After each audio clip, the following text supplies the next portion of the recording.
Let's try to wake everybody up a little bit. We'll start with a quiz. That's my email if you want, and my Twitter. I'll be hanging around also if you guys want to chat. Anybody know what this is? Square. Wow, you guys are good. I did say another thing and nobody knew.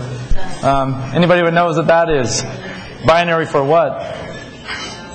Means 140, which is kind of the new way everybody lives, right? Because of SMS and Twitter. Anybody know what this is? This one's cool. All right, so I bring this one up because I think a lot of times we forget about simplicity, right? I think one of the reasons why iPhone continues to do really, really well is it's really made for consumers and it's easy to use, right? This is actually an internet radio that you can log onto it via Wi-Fi, tune it to 4 stations. When you twist it to the right, it changes the channel.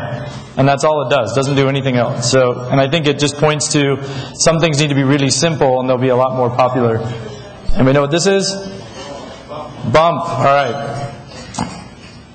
Okay, so a lot of times people always ask us what they think Yahoo is. And I think sometimes in this hyper-competitive world, Yahoo's always sometimes thought as something that it isn't and is something that a lot of people don't know what we are. So we've done recently a lot of rethinking about Yahoo. I guess it's our midlife crisis. And Yahoo is the premier digital media company. And I think this is something that we're trying to show people that with communications and with media and with content that we're trying to create, a universe for users. And I think it's a lot different than maybe at times what people think that we are. I do a lot of reading, and I think one of the reasons I'm bringing this up, and it may sound a little off topic, but I think a lot of times the trends you see happening for what you do are a lot of times based on something anthropological, right? Some behavior that we have as humans that creates certain things to happen.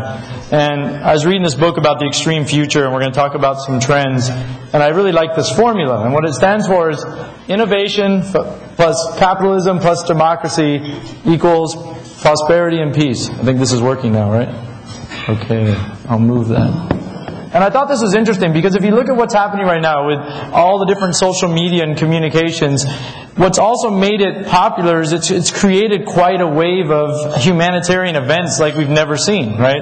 And in the same way that those operations create these events, it's turning around and feeding these new communication paradigms at a level we've never seen before. So this is when Egypt had their big uprising, and you see what's happening all right now. That it's not just because of social media, but it's because as humans, the ability for us to communicate in ways that we didn't have before is leading to massive change, right? And that's what's happening in the mobile industry, right? It's the ways that we can communicate and the things that are happening are changing people's behaviors, things that were never done before.